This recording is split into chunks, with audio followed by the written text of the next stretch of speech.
Hello student, welcome to my YouTube channel of Heritage Public School, and today we will study about the first chapter of second part, the best Christmas present of the world.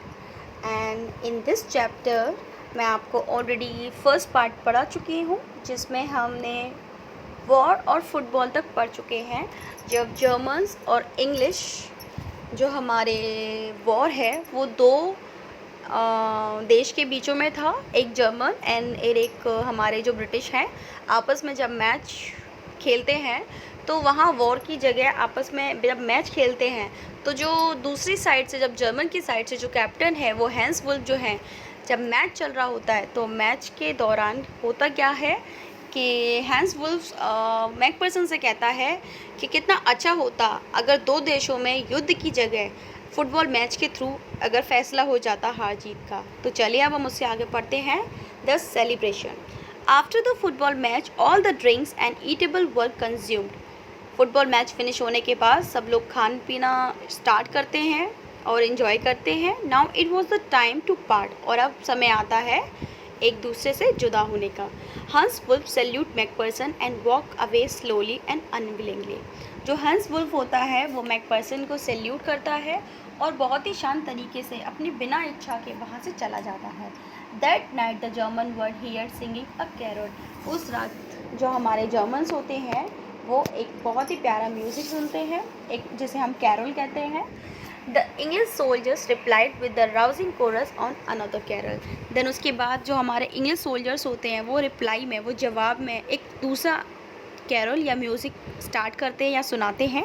They exchange carol for a while and then it was all silence.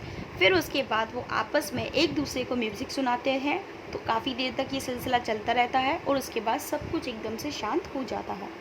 McPherson wrote in his letter that he would treasure those moment all his life. Macpherson अपने letter में लिखता है कि वो इन पलों को, इन खूबसूरत पलों को कभी नहीं भूलेगा जो उन्होंने आज यहाँ पर इंजॉय किया है। The hope Macpherson ended the letter hoping that the war would be soon. Both armies longed for peace and he was sure they would be together again. अब यहाँ पर जो मैकपर्सन है वो अपने लेटर का एंड करता है और लेटर के एंड में ये लिखता है कि उसे जल्दी ही उम्मीद है कि जंग जल्दी ही ख़त्म हो जाएगी और दोनों ही आर्मी जो कि शांति चाहती है वो लोग जल्दी ही युद्ध ख़त्म होने के बाद अपने अपने घर जा सकेंगे और अपने परिवार से मिल सकेंगे। तो जिम मैकपर्सन को भी पूरी उम्मीद है कि जल्दी ही इस आर्मी को ख़त्म करने के बाद वो घर पे पहुंचेगा और मिसेस मैकपर्सन यानी कि अपनी वाइफ कॉनी से दोबारा मिल सकेगा।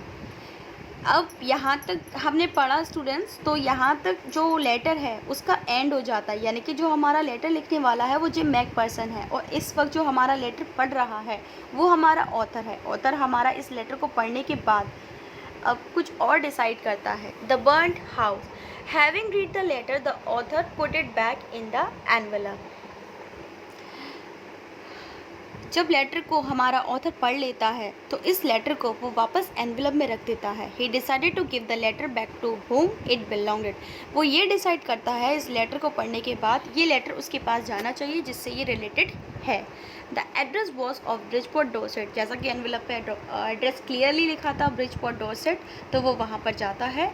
सो ही ड्रॉव टू दैट प्लेस, तो वो उस जगह पर वो उस लेटर को डालने के लिए जाता है। The house number 12 turn out to be the burned out shell. जो 12 नंबर घर था, मतलब जो लेटर पे लिखा हुआ था क्लियरली कि हाउस नंबर 12, जब वो वहाँ पर पहुँचता है तो वो क्या देखता है, घर पूरी तरह से जल के एक कबाड़ जैसा बन चुका था। It was found that Mrs Macpherson was in the house when it caught fire. उसने वहाँ पर ये पाया कि मिसेस मैकपर्सन उस वक्त घर में ही थी जब घर में आग लगी थी। The fireman had got her out just in time. तो जो फायरमैन था उसने बस 1 मिनट पहले ही मिसेस मैकपर्सन को घर से बाहर निकाला होगा।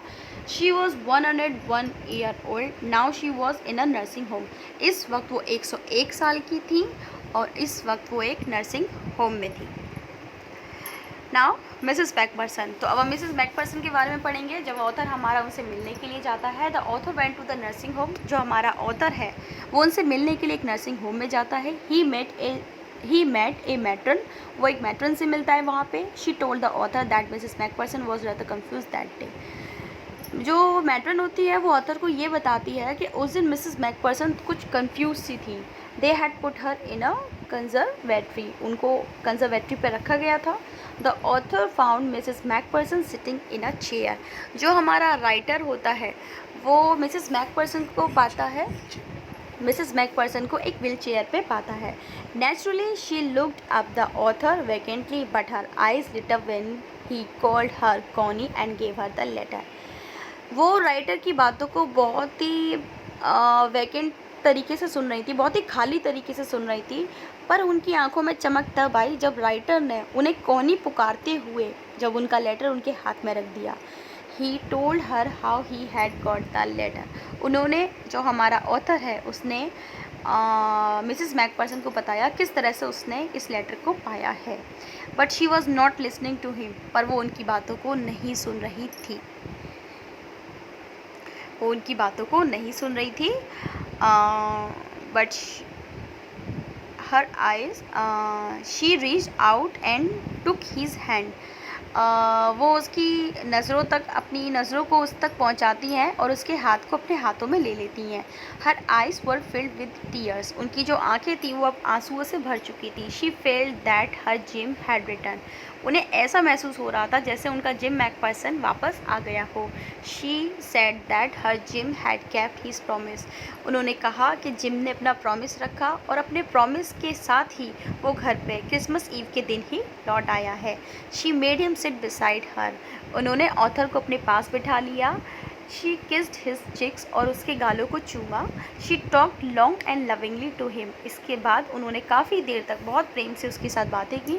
She said that she had got the best Christmas present in the world, उसके बाद उन्होंने बोला कि उन्होंने इस दुनिया का सबसे बेस्ट, सबसे अच्छा क्रिसमस प्रेजेंट पाया है, जो कि किसी ने नहीं पाया होगा। क्योंकि उन्हें इस वक्त खुशी अगर जिस चीज़ की थी वो ये थी कि लेटर में जब जिम मैकपर्सन ने जब लेटर फिनिश किया था तो उन्होंने ये बोला था कि जल्दी ही युद्ध ख़त्म होने के बाद क्रिसमस के दिन वो घर पहुंच जाएगा और अपनी वाइफ कॉनी से मिलेगा क्रिसमस वाले दिन। जैसा कि मैंने आपको चैप्टर के स्टार्टिंग में भी बताया था कि जो हमारा ऑथर है उसने उस डेस्क को क्रिसमस ईव वाले दिन ही पाया था और क्रिसमस नेक्स्ट डे, जबकि क्रिसमस था तो नेक्स्ट डे क्रिसमस वाले दिन ही उसने मिसेस मैकपर्सन के पास जाके उस लेटर को दिया। तो मिसेस मैकपर्सन को बिल्कुल ऐसा लगा जैसे उनका हस्बैंड अपने प्रॉमिस के साथ ही क्रिसमस वाले दिन ही उनके लिए उनसे मिलने आया है, तो उनके लिए यही उनके लिए बेस्ट क्रिसमस प्रेजेंट था। Here we end our story and thank you student for giving your attention.